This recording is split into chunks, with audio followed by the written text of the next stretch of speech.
Every time U.S. presidents disrespected Queen Elizabeth. 5. John F. Kennedy called her outdated.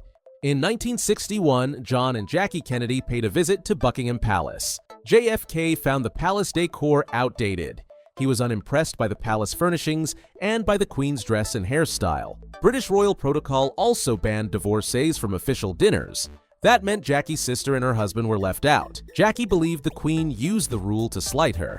She later told writer Gore Vidal, "I think the Queen resented me." Jackie also called her pretty heavy-going. 4. George H.W. Bush made the Queen give a speech no one could see. In 1991, Queen Elizabeth made a state visit to the U.S.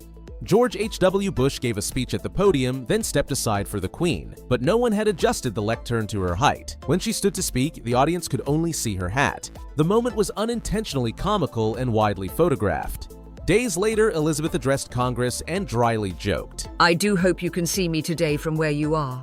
3. George W. Bush joked about her age, twice. In 1991, a young George W. Bush first met the Queen. Trying to be funny, he said he was the black sheep of his family. Then he turned to her and asked, "Who's yours?" She gave no reply. In 2007, now president, Bush welcomed her to Washington again.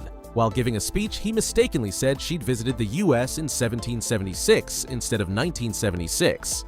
Trying to cover it up, he gave her a wink. "She gave me a look Bush later said that only a mother could give a child." 2. Barack Obama talked through her anthem. In 2011, at a Buckingham Palace banquet, Obama rose for a toast, but as he began speaking, the orchestra launched into "God Save the Queen."